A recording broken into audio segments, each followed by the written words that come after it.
Nunca esquecerei o som do champanhe a atingir o meu rosto. Não o sabor, nem o frio, mas o som. Aquele respingo agudo misturado com o riso de Eleanor Ashford, enquanto ela me chamava de lixo na frente de 200 pessoas. As minhas mãos tremiam tanto que mal conseguia segurar a caneta, mas assinei os papéis do divórcio mesmo assim. Lucas estava ali com o braço à volta de Diane, ambos a sorrir, como se tivessem acabado de ganhar a lotaria. E eu era a piada, o alvo das risadas, a menina órfã que realmente pensava que poderia fazer parte do mundo deles. Mas aqui está o que nenhum deles sabia. Nem Lucas, nem a sua mãe cruel, nem o seu pai arrogante ou a sua irmã mimada. 3 horas antes daquela festa de Natal, recebi um telefonema que mudou tudo. Um telefonema que transformaria o império deles em cinzas e os faria implorar pela misericórdia que nunca me mostraram. Se acredita que o karma é real e adora ver os valentões a receberem exatamente o que merecem, precisa ouvir esta história. Clique no botão inscrever-se e ative as notificações, porque o que aconteceu a seguir? Acredite, não vai conseguir adivinhar. Deixe um comentário se já foi subestimado, porque a vingança de Magnólia foi bíblica. Agora, deixe-me levá-lo de volta àquela noite. A noite em que o meu pesadelo se tornou o pior medo deles. A mansão Ashford parecia algo saído de um conto de fadas naquela noite. A neve caía em flocos grossos e perfeitos, cobrindo os jardins bem cuidados de branco. A árvore de Natal no salão principal devia ter pelo menos 6 metros de altura, coberta de enfeites dourados e luzes brancas.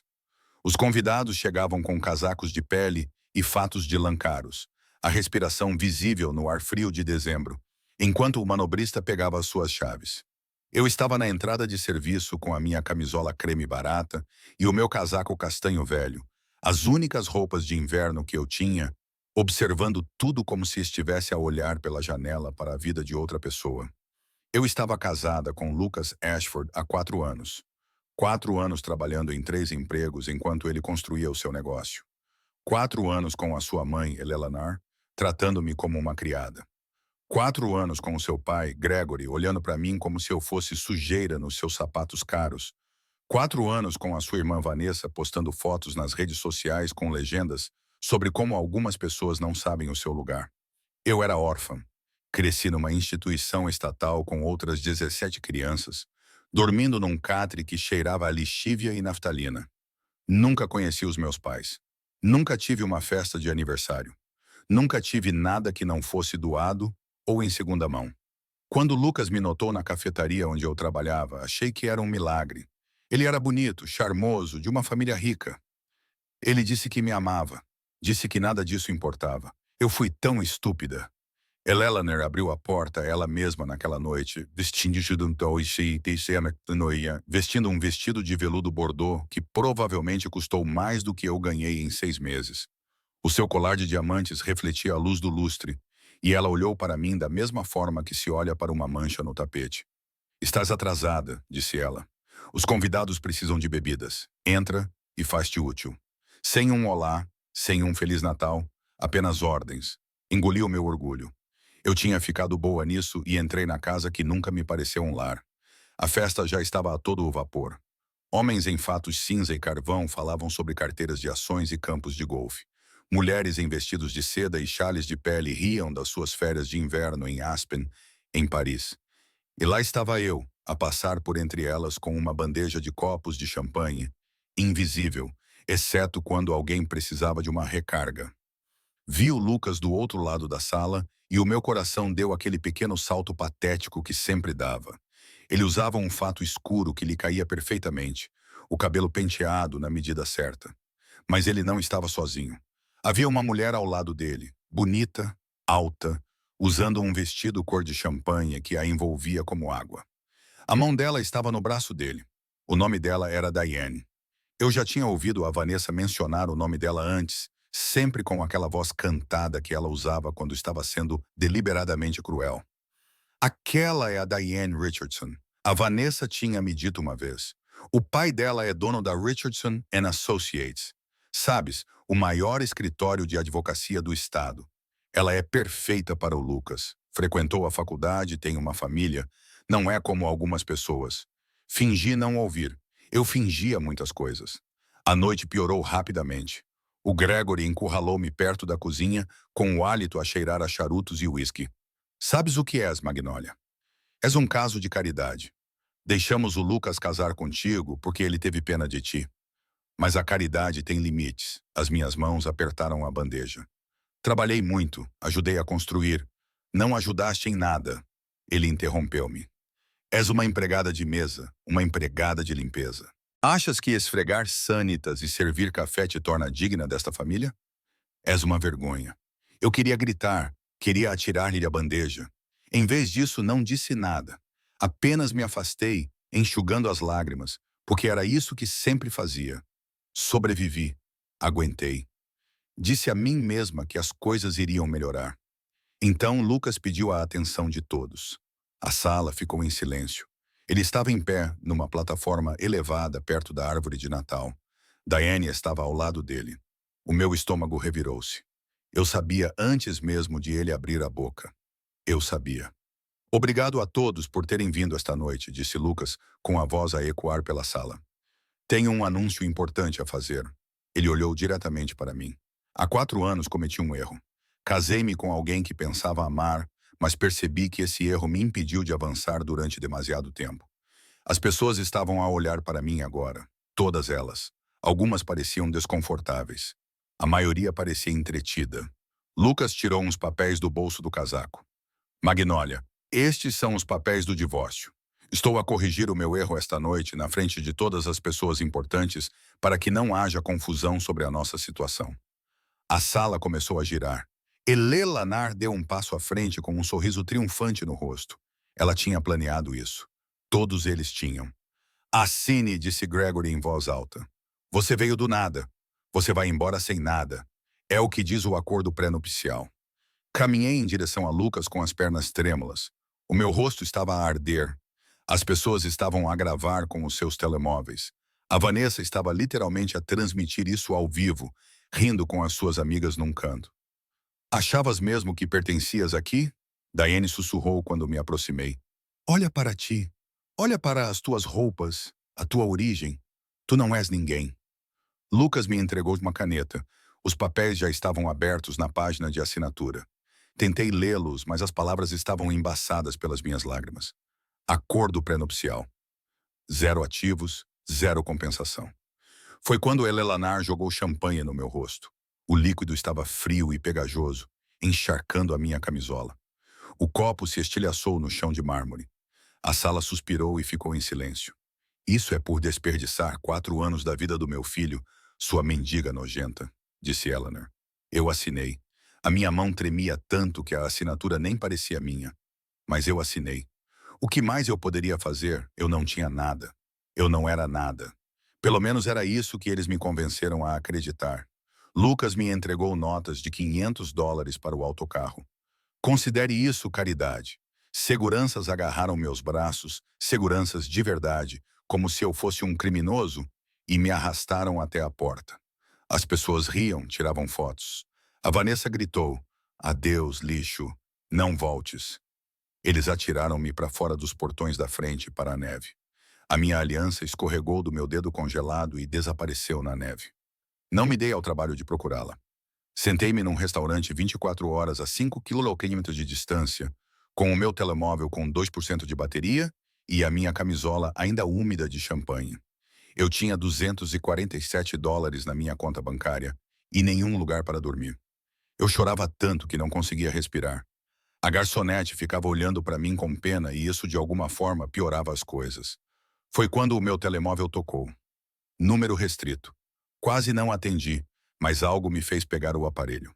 Senhorita Wellington. Uma voz feminina, profissional, urgente. Número errado. Eu disse, o meu nome é Magnolia Ross. O seu nome de nascimento é Magnolia Grace Wellington. A mulher disse, estou a ligar da Wellington Global Industries. É sobre o seu pai. Desliguei. Devia ser um golpe. Já tinha recebido golpes assim antes. Pessoas tentando enganar pessoas desesperadas como eu.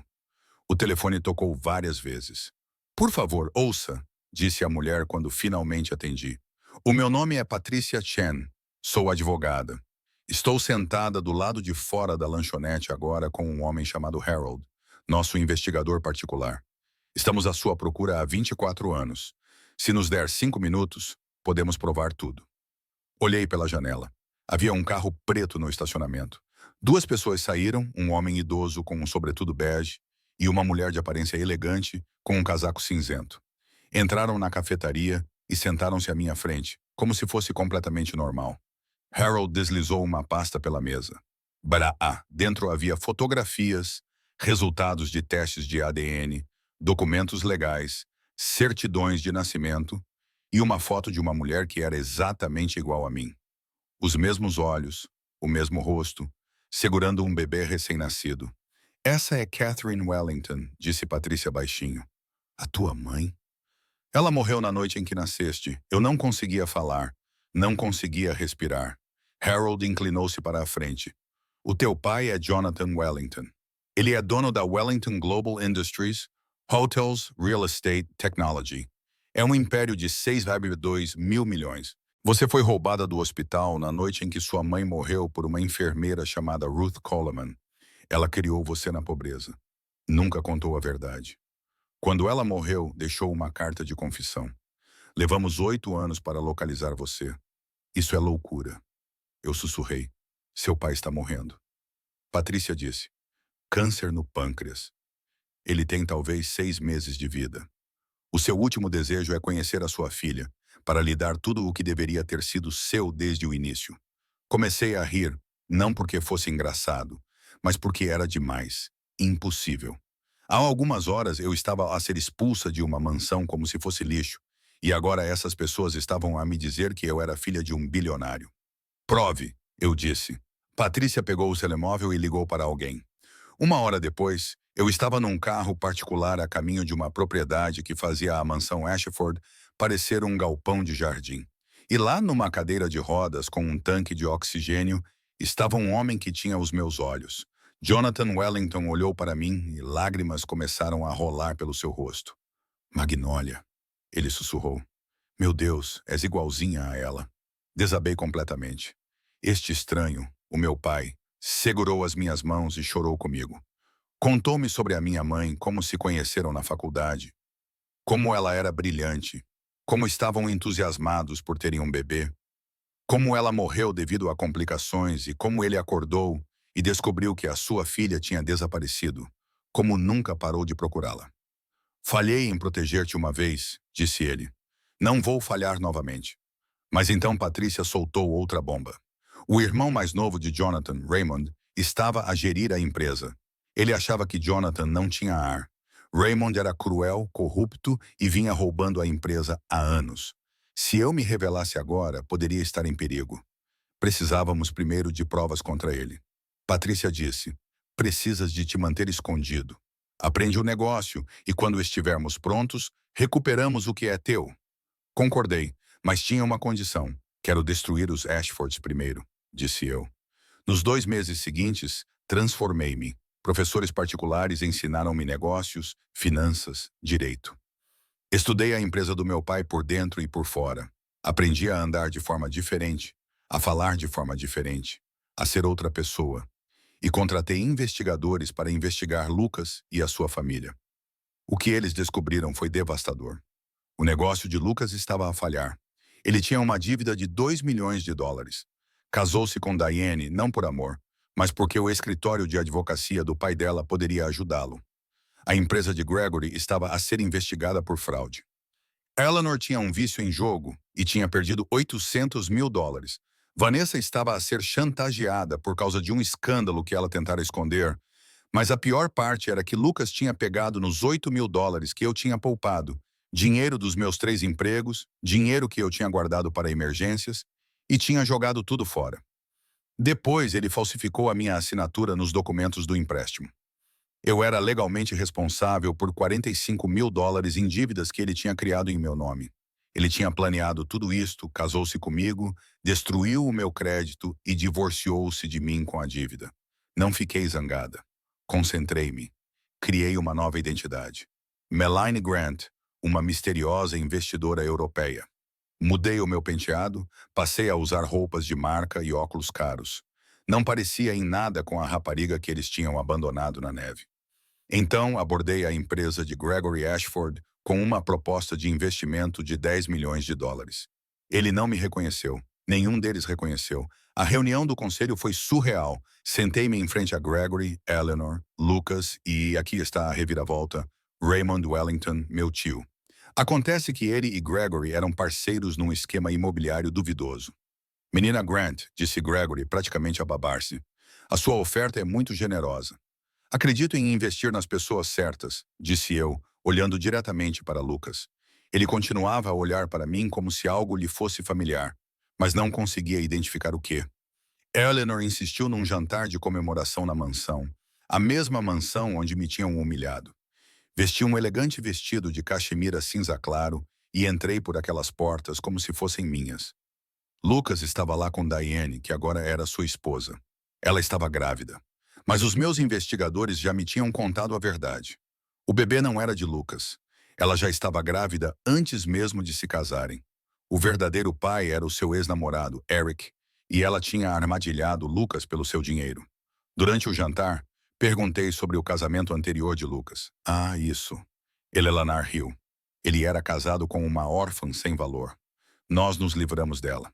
Lucas realmente sorriu. O maior erro da minha vida. Casar com ela, não me divorciar dela. Gravei cada palavra. Raymond me chamou de lado mais tarde. Há algo estranho em ti, disse ele. Seus olhos estavam frios. Meu irmão continua enviando espiões para me investigar.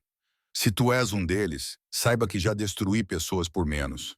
Sou apenas um investidor, disse calmamente. Mas sabia que o meu tempo estava a acabar. Então Patrícia ligou. Jonathan tinha desmaiado. Ele estava no hospital, morrendo mais rápido do que o esperado. Corri para lá e ele agarrou a minha mão com a pouca força que lhe restava. Termine isso, sussurrou. Pegue o que é seu. Destrua todos eles. Tomei a minha decisão ali mesmo. Chega de esperar. Convoquei uma reunião de emergência dos acionistas da Wellington Global Industries. Convidei todos, os Ashfords, Raymond, a imprensa, investidores, membros do conselho. Disse a eles que Melanie Grant estava a anunciar uma grande fusão. A sala de conferências estava lotada. Raymond sentou-se na primeira fila, confiante. Os Ashfords estavam animados, pensando que estavam prestes a ficar ricos. Entrei usando um vestido de lã cor de vinho. Eu parecia diferente novamente, mais elegante, mais poderosa. Fiquei em pé no pódio e olhei para todos os rostos naquela sala. O meu nome não é Malini Grant, disse eu. Tirei os óculos. O rosto de Lucas ficou pálido. O meu nome é Magnolia Grace Wellington. Sou filha de Jonathan Wellington e a única herdeira da Wellington Global Industries. A sala explodiu. As pessoas gritavam. As câmaras disparavam flashes. Eu não parei.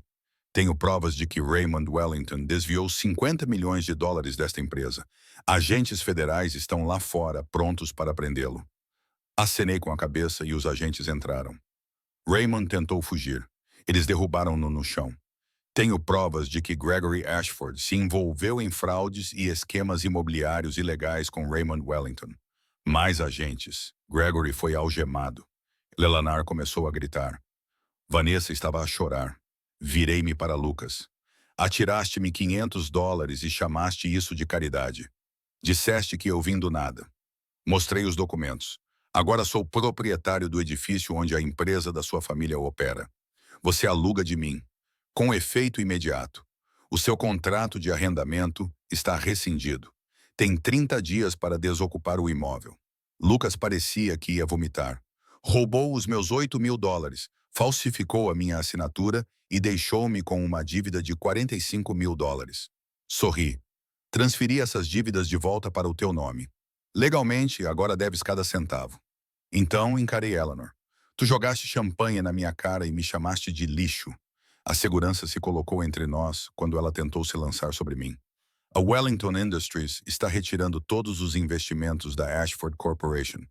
A tua empresa entrará em colapso em poucas semanas. Eleanor caiu de joelhos a soluçar. Finalmente virei-me para Diane. Estás grávida do filho de outro homem. Lucas não sabe, pois não? Projetei mensagens de texto no ecrã atrás de mim. Diane e Eric a planear todo o esquema. Lucas ficou ali completamente destroçado. Saí daquela sala com a cabeça erguida. Atrás de mim, podia ouvi-los a gritar, a chorar, a destruir-se uns aos outros. O meu pai morreu 3 dias depois. Eu estava a segurar a sua mão. As suas últimas palavras foram: "A tua mãe ficaria muito orgulhosa." 6 meses depois, eu estava no escritório que agora era meu. A Wellington Global Industries estava a prosperar. Eu tinha limpado a casa, tornado-a ética e transparente. Eu tinha criado bolsas de estudo para órfãos, construído moradias populares, usado a minha fortuna para realmente ajudar as pessoas. Os Ashfords. Gregory estava na prisão. Eleanor estava falida, vivendo num apartamento de um quarto. Lucas trabalhava num posto de gasolina, afogado em dívidas. Vanessa tinha desaparecido, com vergonha de mostrar o rosto. O bebê de Diane nasceu e Eric também a abandonou. Raymond foi condenado a 15 anos numa prisão federal. Visitei os túmulos dos meus pais naquele inverno. A neve caía, tal como naquela noite na festa de Natal. Coloquei flores em ambos os túmulos. Nunca fui o lixo que diziam que eu era, sussurrei. Sempre fui vossa filha. Afastei-me daquele cemitério sabendo a verdade. Eles não me destruíram. Libertaram-me. Cada insulto, cada humilhação, cada momento de crueldade, tudo isso me levou até aqui, à vida que eu deveria ter, ao poder que eu deveria exercer. Eu sou Magnolia Grace Wellington, e isso é apenas o começo. E foi assim que passei de assinar os papéis do divórcio em lágrimas a possuir tudo o que eles pensavam ter tirado de mim. Se esta história te deu arrepios, clica no botão Gosto, agora mesmo. Inscreve-te e ativa todas as notificações, porque tenho mais histórias de vingança poderosas a caminho que vão restaurar a tua fé no karma. Comente abaixo. Fui longe demais ou foi justiça perfeita? Eu leio todos os comentários e quero saber o que você pensa. Partilhe isso com alguém que precisa lembrar que subestimar as pessoas pode ser o maior erro da sua vida. Obrigada por assistir e lembre-se, o seu momento mais difícil pode estar logo antes da sua maior vitória. Até a próxima.